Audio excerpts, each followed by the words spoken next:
Welcome to the deep dive. This is where we take the resources you send us, the topics you're curious about, and we dive deep into them. Exactly. So today we're looking at something fundamental. It's about essential daily English sentences, specifically for beginners. hmm We've got this PDF source you shared, Essential Daily English Sentences.pdf.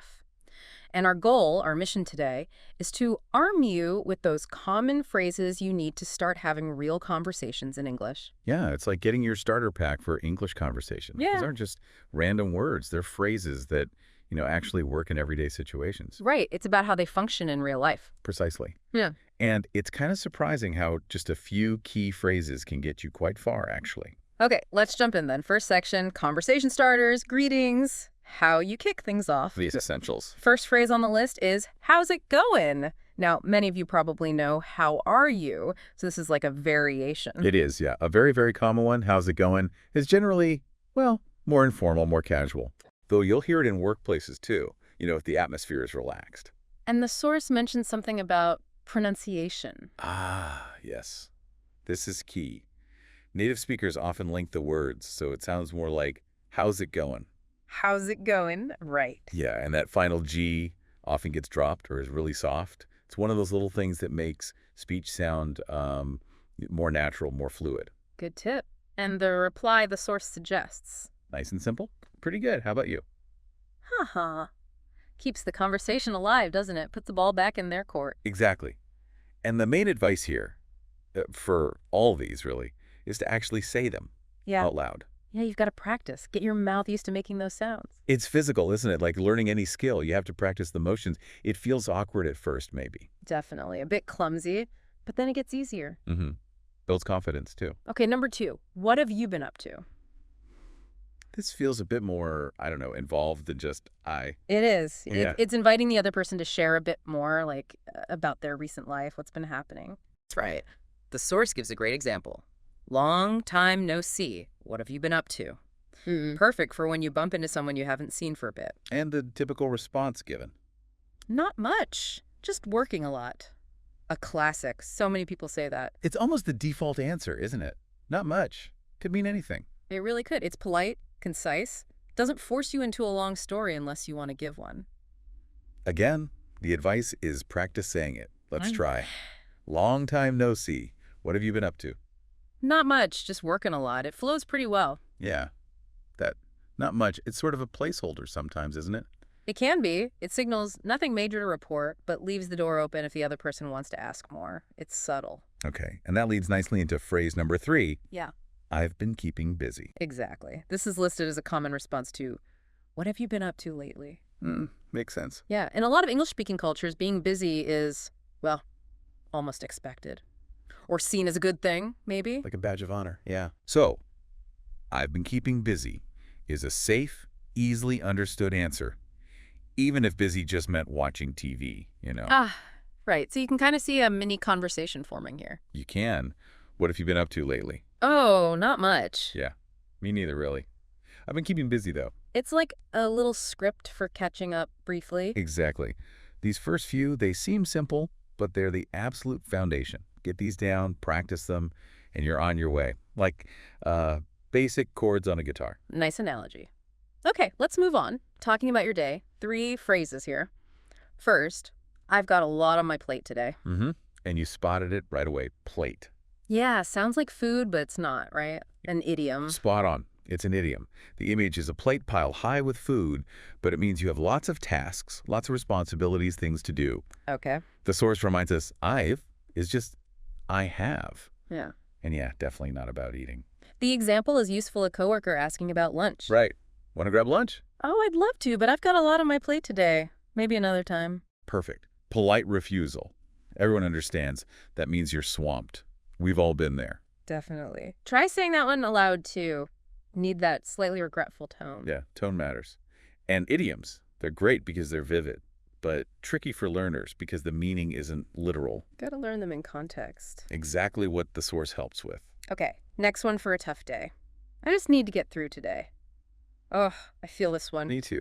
Mm, We all uh, have those days, right, where you're just watching the clock. Totally. So this phrase expresses that feeling perfectly without needing a long explanation. Someone asks, how's your day going? And you might say, ugh, I just need to get through today. It's Yeah. been nonstop. Exactly. It conveys that weariness, that desire for the day to just be over. Very common. It's relatable, a shared feeling. Let's try that exchange. How's your day going? Oh, I just need to get through today. Bit of a rough one. Yeah, it gets the point across concisely. And again, how you say it adds meaning. Little sigh, maybe? Right. Communication is more than just words. Okay, the last one in this talking about your day section is much happier. That made my day. Ah, yes. A lovely phrase. You use this when someone does something kind, thoughtful, maybe unexpected, that just gives you a real boost. The example is great, someone bringing you coffee. Mm-hmm. Really? For me? Oh, thank you. That made my day. It shows more appreciation than just thanks. It's like genuine delight. Yeah, it emphasizes the impact of the gesture. The source also gives the alternative, you made my day. Which is also great. Directly acknowledging the person. Makes them feel good, too. Let's try that one. Hey, I brought you that pastry you like. Oh, wow. Seriously. Thank you so much. You made my day. Feels nice to say, doesn't it? It really does. Using language for positive connection. That's a huge part of it. Okay, changing gears again. Practical stuff. Ordering food or drinks. Essential skill. Absolutely. First phrase. Could I get a item, please? The polite way to order. Cafes, restaurants, bars. Exactly. The Yeah. source gives examples. Could I get a salad, please? Or could I get a latte, please? The key bits are could I and please. Politeness markers. So much better than just, I want a coffee. Definitely. In English-speaking contexts, that softening with could is generally preferred. Good manners, So you just slot in what you want. Let's practice. Excuse me, could I get a large cappuccino, please? And a typical reply might be, sure thing. Anything else for you? Good to anticipate the responses, too. True. Okay, next one.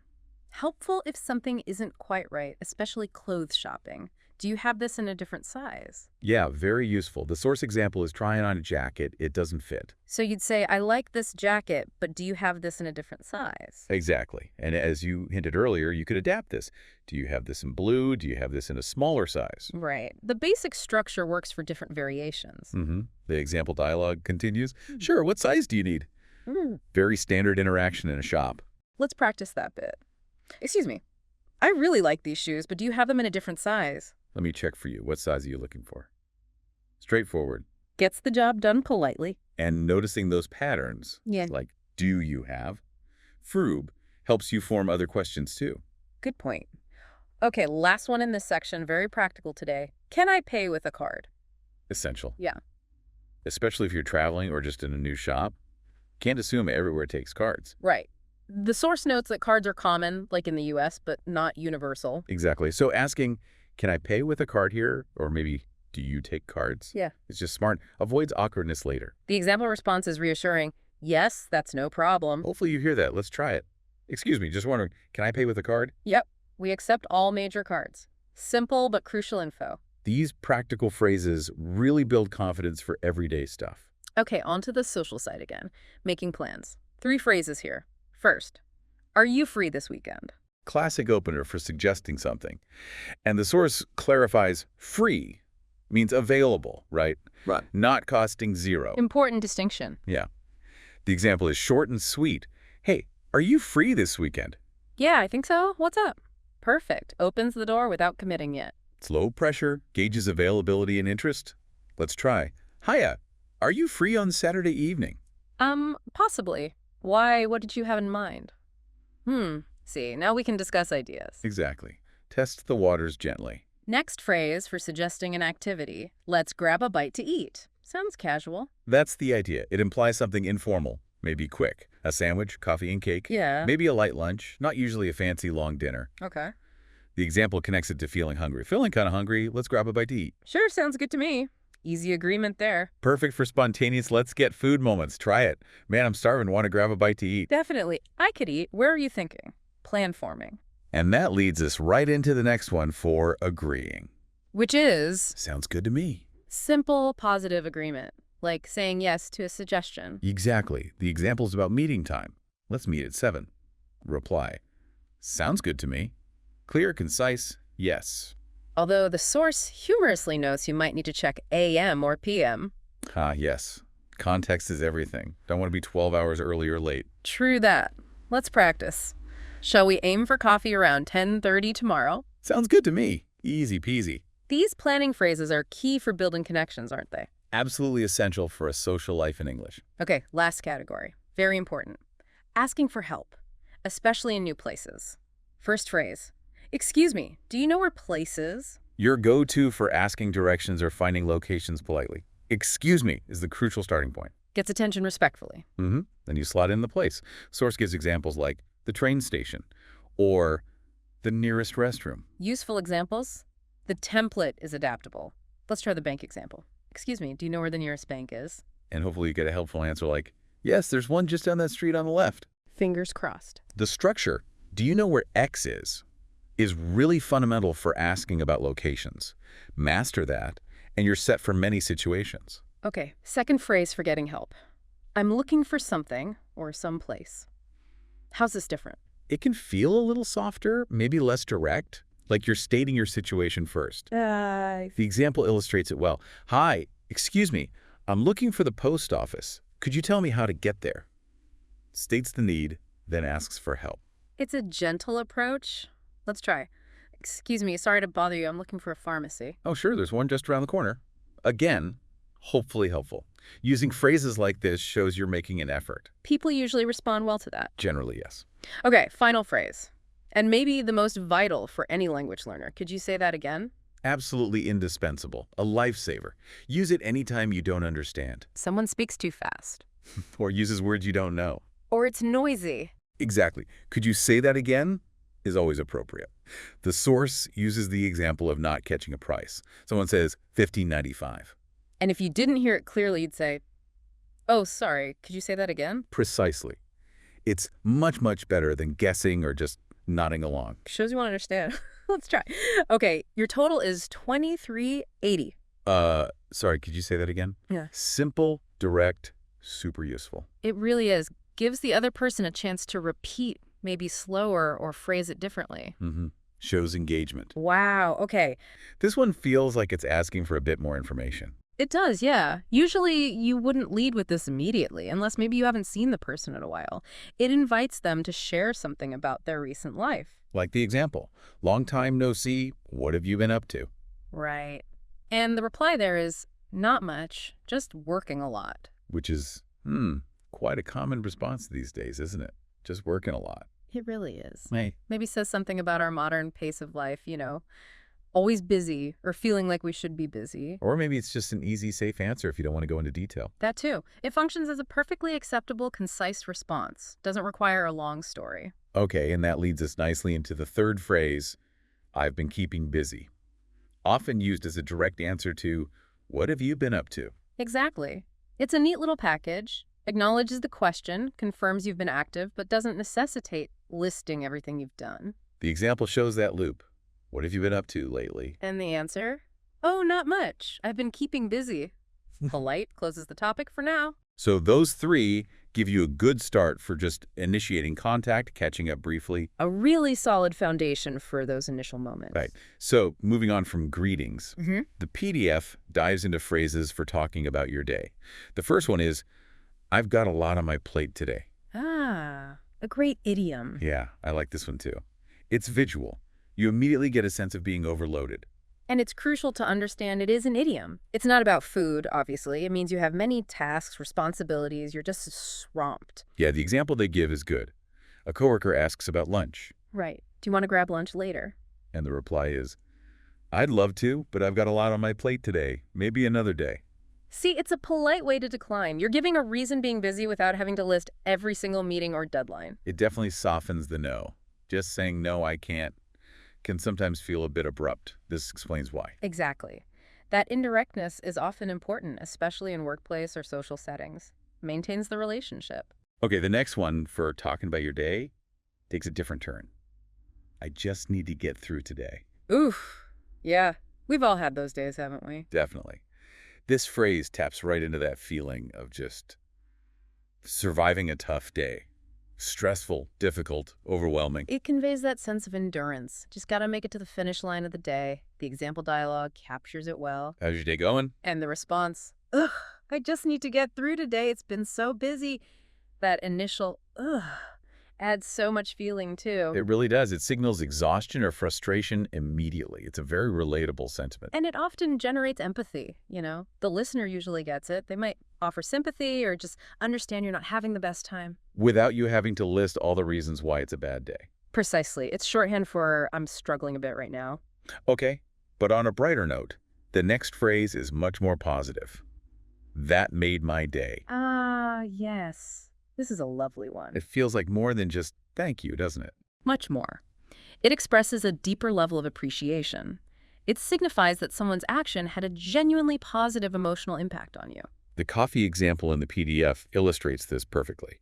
Someone brings you coffee unexpectedly. Hey, I got you some coffee. Really? For me? Oh, thank you. And then, that made my day. It elevates the simple act of getting coffee. It tells the person their kindness, their small gesture really resonated and brightened things up significantly. And the source also notes you can say, you made my day.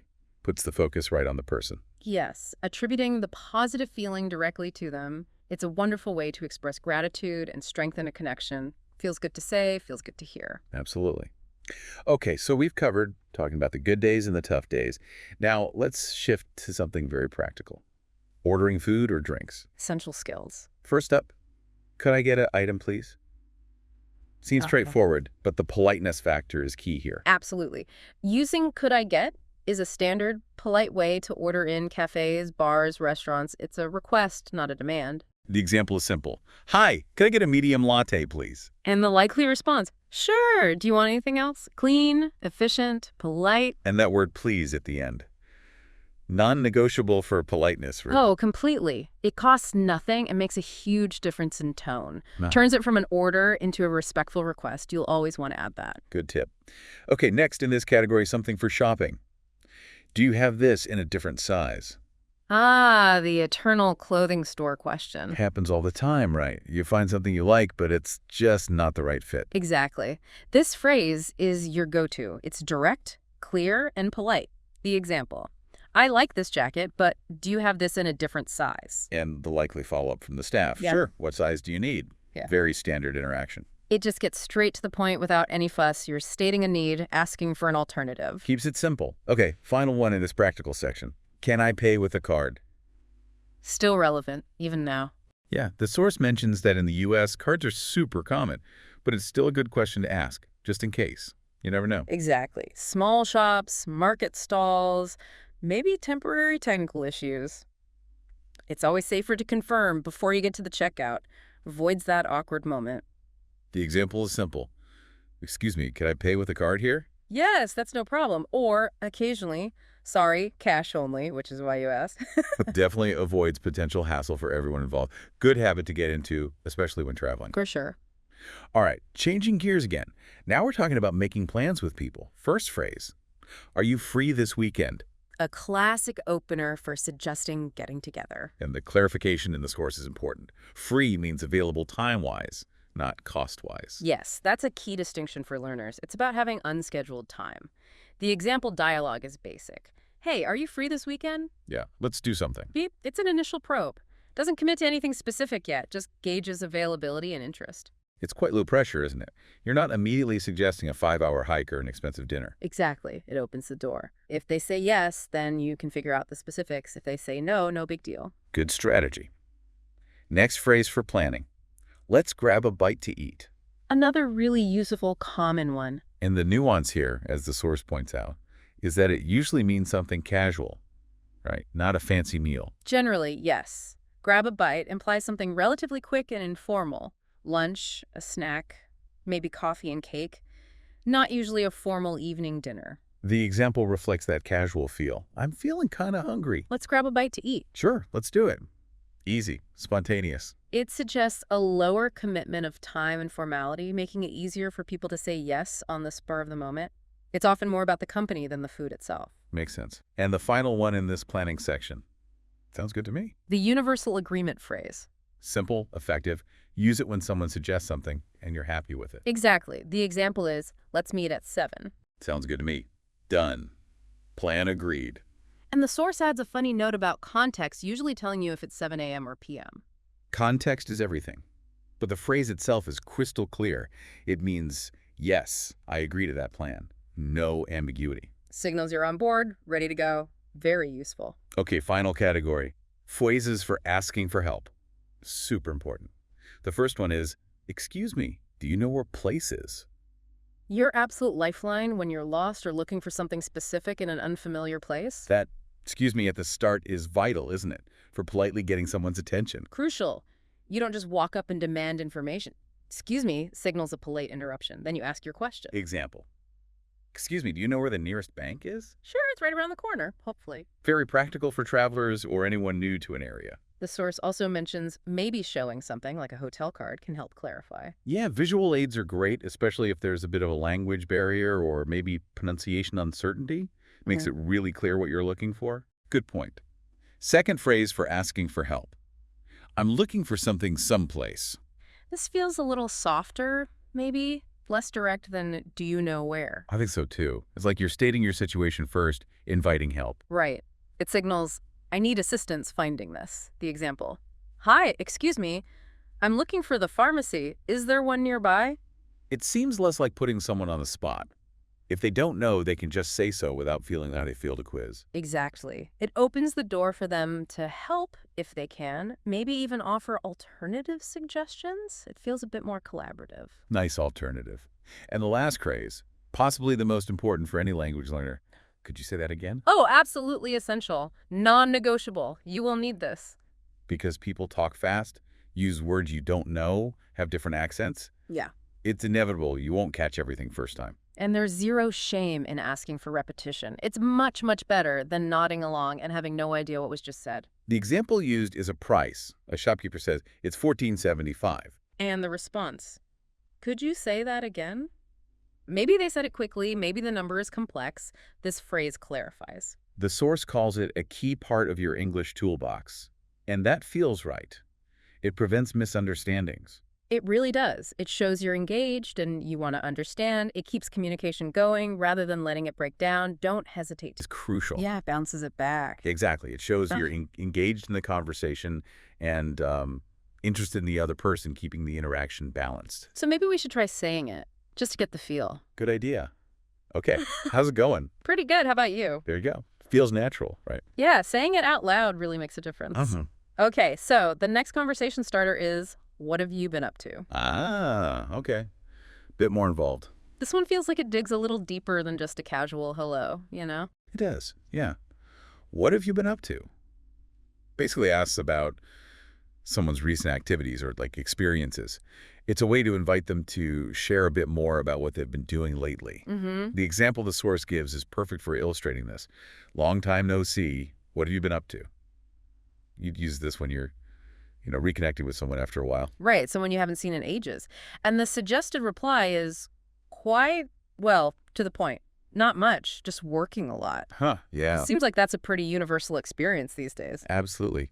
Not much. It's just a brief way of saying there haven't been any, major developments. Okay. And just working a lot reflects the reality for so many people. It's concise, but still offers a little bit of information. Let's try that little exchange then. Sure. So maybe you start. Okay. Long time no see. What have you been up to? Not much. Just working a lot. See? It just flows. And notice how the question naturally prompts a slightly more detailed response than, say, how's it going? Definitely. Yeah, it invites a bit more. And that leads us nicely to our next phrase. I've been keeping busy. Ah, yes. The busyness response. The source points out that this is a really common answer to what have you been up to lately? It feels like a slightly more maybe proactive way of saying not much. That's a great way to put it, actually. I've been keeping busy suggests an ongoing state of being occupied, right? Whether it's with work or hobbies or other responsibilities. It taps into that modern feeling of always having things to do. The example exchange is, what have you been up to lately? Oh, not much. I've been keeping busy. Right. You can see how these phrases kind of build upon each other in a natural conversation. It's interesting, though, isn't it, how even these simple phrases can give you a little window into the culture, the sort of constant emphasis on being busy. Oh, yeah. It almost feels like a default state for many people, like you should be busy. It can be, yeah. Sometimes it can even be a subtle way of indicating that, you're important or that your time is valuable. But honestly, In most everyday conversations, it's simply a common way to describe what you've been doing. Just a standard reply. Pretty much.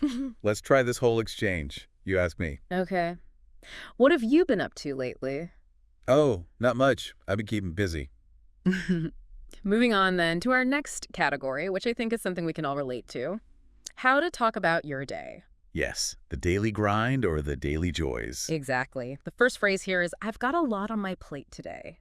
I really like this one because it creates such a clear mental image. It does, doesn't it? And as the source rightly points out, we're definitely not talking about actual food. No burgers piled high. No. To have a lot on your plate is an idiom. It just means you have many tasks or responsibilities or maybe problems to deal with at the same time. Right. Swamped. Exactly. And that contraction I've is short for I have, which is a key piece of grammar for beginners to recognize too. Good point. And the example of declining lunch is so practical. Do you want to grab lunch later? In the reply, I'd love to, but I've got a lot on my plate today. Maybe another day.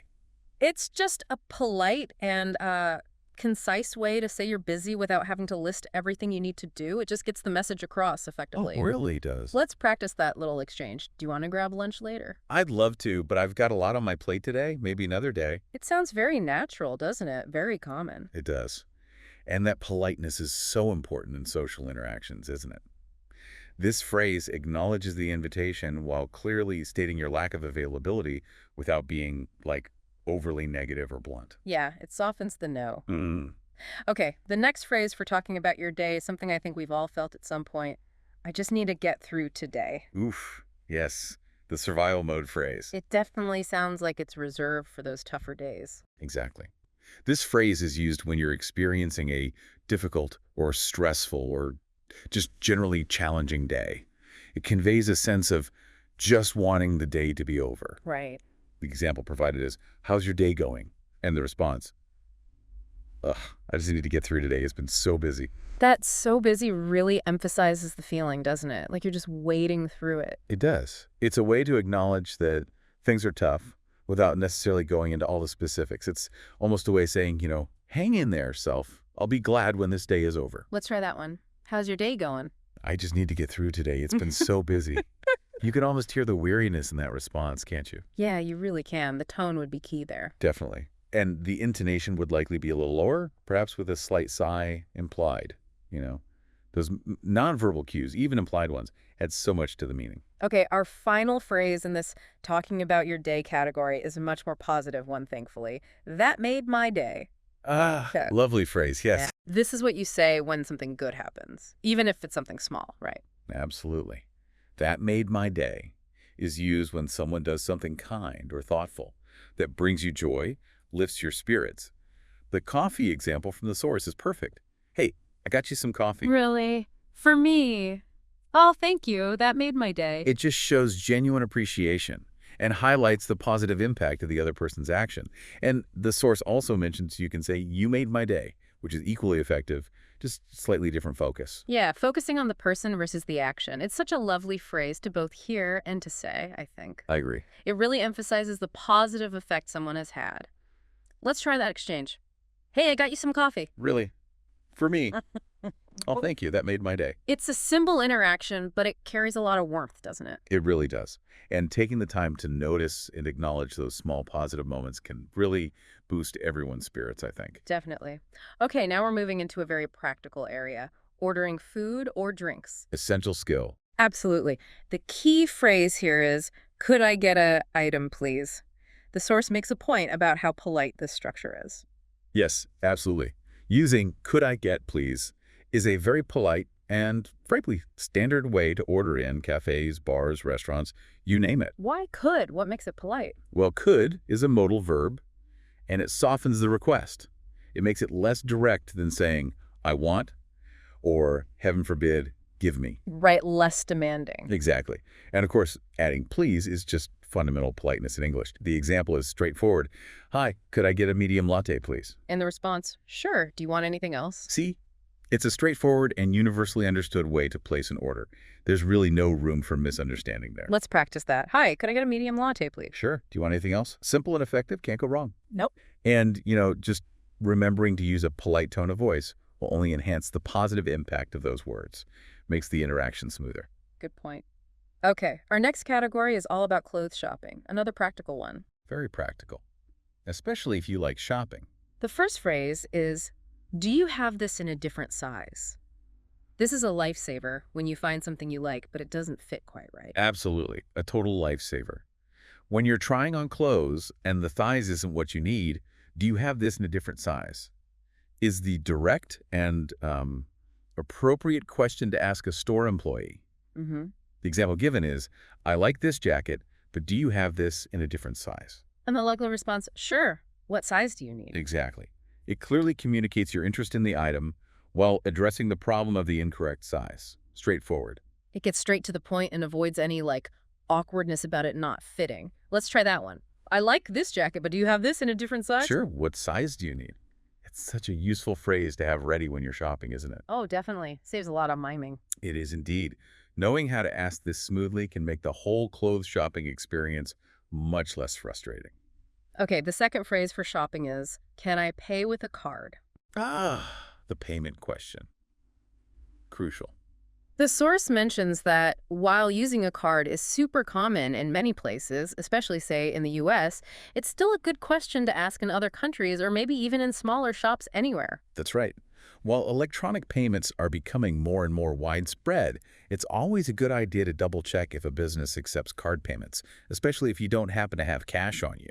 Right. Avoid that awkward moment at the till. Exactly. Can I pay with a card is the standard way to ask. The example is, excuse me, can I pay with a card here? Yes, that's no problem. Simple as that. It's polite and directly addresses the payment method. It's a simple question, but it can definitely save you from an embarrassing situation at the checkout. Let's practice that. Excuse me, can I pay with a card here? Yes, that's no problem. A really helpful phrase for when you're traveling too, obviously. Oh, absolutely. Essential for travel. Definitely. And in some cultures or smaller places, cash might still be preferred, so it's always respectful just to ask up front. Good point. Okay, now we're moving on to making plans with other people. Social stuff. Yeah, connecting with others. The first phrase is, are you free this weekend? This source makes a really important point here. When we say free, we're talking about whether you have any plans, not whether something costs money. That's a crucial distinction for language learners. Yeah. Absolutely vital. When you ask, are you free this weekend? Mm-hmm. You're asking if the person has any prior commitments or scheduled activities for that time. You're asking about their time, their availability. Precisely. It's a general way to see if they're available to potentially do something together. The example is nice and simple. Hey, are you free this weekend? Yeah, let's do something. See? It's a casual way to start suggesting plans, opening the door. It's open-ended too, isn't it? It doesn't box the other person into agreeing to a specific activity right away. Exactly. Let's try that. Hey, are you free this weekend? Yeah, let's do something. It just sets the stage for figuring out the details later. Okay. It's the initial step in seeing if your schedules might align. Gotcha. The next phrase for making plans is, let's grab a bite to eat. Another really common casual one. The source explains that this is a casual suggestion for a light meal. Definitely not like a formal dinner invitation. Yes, let's grab a bite to eat is very informal. It's an invitation to have a quick and relaxed meal together. Could be lunch, could be a snack, or just something light in the evening. Right. The focus is more on spending time together in an easygoing way rather than having a fancy dining experience. So low pressure. Very low pressure. The example is, I'm feeling kind of hungry. Let's grab a bite to eat. Sure, let's do it. It's a very common and friendly way to suggest getting food. Super useful. It implies something easy and without much commitment, time-wise or money-wise usually. Let's practice that. I'm feeling kind of hungry. Let's grab a bite to eat. Sure, let's do it. It sounds very natural and inviting, doesn't it? It does. Very relaxed. It does. And your tone of voice should obviously match that casual, friendly intention. Okay. Our final phrase for making plans is a great one for agreeing with someone. Sounds good to me.